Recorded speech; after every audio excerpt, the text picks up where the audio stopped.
Good morning, Nigeria. Welcome to Daybreak Live, your early hour political compass, where we bring trending stories closer to the people. I'm Oluwayemi Adelagun, live from Dominion Broadcast. And I'm Anulu Akpoidu. Whether you're heading to work or just waking up, or perhaps you're tuning in from your home, we've got the insights, the updates, and the conversations that matter to you this morning. From the top headlines to what's trending online, we'll make sure your morning is informed, engaging, and full of perspective. Definitely. We begin this morning with a trending update in Nigeria's political space. There's a recent political stir as the APC chairman declared that Plateau will deliver 1 million votes for Tinubu. What does this mean for the 2027 elections? We'll break it down, analyze the conversations, and give you the context behind the headlines. And after that, we will also dive into the weather update to help you plan your day. We'll also dive into Daybreak News, which is your quick, reliable guide to the top stories from Nigeria and around the globe. Crisp, clear, and all you need to stay ahead. Then we'll flip the papers in our newspaper headlines and analysis segment as our analyst, Ofino Ignatius Boselime, will join us and help us go beyond the headlines, giving you insight, perspective, and the bigger picture behind today's news.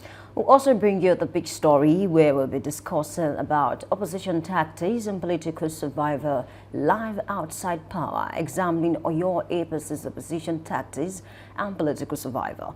In this segment, we'll be in conversation with Honorable Molaja Oloye to explore the political angles, the citizens' reactions, and what this means for Nigeria's power dynamics as a whole. And before we sign off today, we'll check out Trend Watch, highlighting what's buzzing online, sparking debates, and shaping conversations across the country, Nigeria. Definitely. So grab your coffee, get comfortable, and tune in to the promises, insight, context, and all the stories you need to start your Tuesday on Wednesday right. And of course, you're tuned to Daybreak Live on Dominion Television. So let's get started. Exactly. Good morning. Good morning to you, Miss White. You look so good in your white. Thank you. You don't look bad yourself. Okay, so let's take it from there. What we're looking at this morning, the national chairman of the APC said something a little bit weighty that Plateau State will be given President Bola Ahmed Tinubu 1 million votes come 2027. I'm not surprised actually, because it's not the first to say that. Apart from the principal, party members of the APC, we've seen governors also come out to say we are going to give President Bola Ahmed Tinubu this amount of vote. I think last year, around June, Okpebholo said he's going to give Tinubu about 2.5 million votes. And of course, a lot of Nigerians were asking, what is the population of Edo State? And then what's the population of people who support APC? So these are the issues. And then, of course, the national chairman made mention of something, and I think he has a very good point to say that, the governor of Plateau State, as we speak, is an APC member.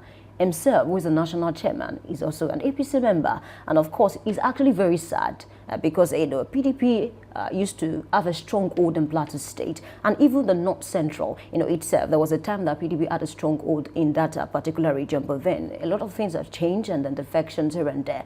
But I want to put it to the national chairman that having a governor, a sitting governor who is a member of the APC in a certain state, does not guarantee that that person, that governor, will be able to deliver the state. It's not the first time. In 2023, Kano lost. I'm talking about Kano APC lost to NNDP. So Oyo State that had a PDP governor, APC won in Oyo State. So these are the issues. So you cannot just say because a sitting governor is in a particular state, then he has the capacity to deliver the state. I don't want them to be surprised, but then it depends on what they believe in, because we've seen cases like that. Having a sitting governor in a certain state does not guarantee that that person will be able to deliver the state, for the incumbent, president. Well, I think just like you mentioned too, we might just agree that politics, like they say, it's a game of numbers. Yeah. But it's even much more than numbers sometimes. It's also, like they say, it's a game of interest, and all of that. But I think one of the things you said that really struck the chord for me initially was that it wasn't the first person. Caleb Mutfwang was not the first person, and probably will not be the last as it is now, because we have about 28 governors currently, in the APC and all of that. But it seems to be a loophole that the APC is trying to fix. Not taking anything away from this conversation, but just to reflect on the bigger picture for the APC, and that's talking about Kano, like you mentioned. Abba Kabir Yusuf is, of course, the governor of the state, is currently, maybe not exactly. So there's been claims that he would join the APC. He celebrated his 63rd birthday recently, and the president sent a message. And I mean, if you want to see the message, you probably see it as an invite. But if you don't see it that way, there's no problem anyway. But there's been that issue that Kano is the last straw that will break the cord, that will break the backbone, the spine of, the PDP and every other party for the APC. So there seems to be that call to get the last peg that will fit into their that square peg hole, and then they have it fixed. So there's been that conversation of Abba Kabir Yusuf also coming to the APC, maybe making 29. There's still speculations that maybe some other governors as well will still, defect to the APC. But there's the issue about, when he made this statement, I'm talking about Caleb Mutfwang of Plateau State saying, you know what, I'm giving you 1 million.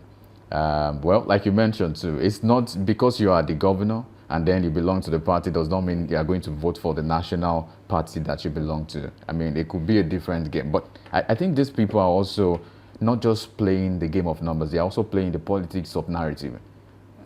Because if you push out a narrative that I'm giving you 1 million, so we are doing the math, like you also mentioned, 2.5 from, let's say hypothetically, on the Okpebolo, 2.5 million from Edo State, 1 million from Plateau State. Some other persons will also give a number to it. But if you do the math, it's actually a narrative they're trying to play, especially against the opposition parties, to understand that, yes, we already have the numbers.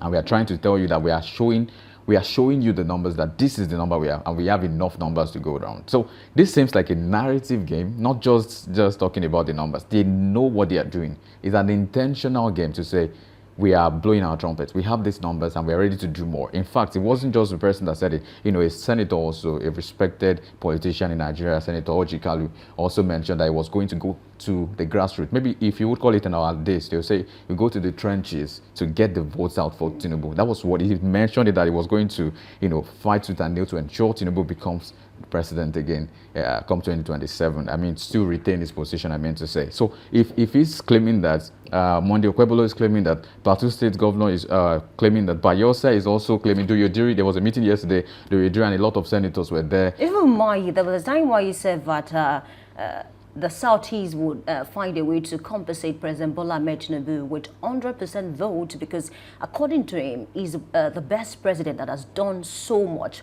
for Southeast. So it is a lot. Adding to that, the Hope Uzodinma also said something. He said that he would support these claims as well that he's going for. And he said something that I probably did not like, maybe because I don't believe it. He said that Nigerians are happy with the current administration of APC. And that's a question, really. I'm going to ask two questions, and it's not just it's up for debate, I mean, for the people that are concerned. And the question is, can the party, I mean, the APC ruling party, can they manage the influx of defectors? One, because everybody's looking for power, position, and all of those. Can they manage that? And the second question is, can you bite your child? Because we've seen the case of where people are defecting just because they want to save their heads, because they've messed up in the past and trying to cover for all of that. But all of this we'll see. I'll keep asking the right questions to the right people. The APC particularly, and every other concerned person must answer this question. If those people who would defect to your party would be screened when they are supposed to, if the law would still be the same for them as well. Okay, good luck to the APC on that note. I think it's a fine place to leave it this morning, because we need to take a short break. And when we come back, we take the news. Please stay with us. And do not forget to follow us across our social media platforms, Facebook, Instagram, TikTok, and YouTube at Dominion Broadcast, and on X at Dominion Cast. We'll be right back.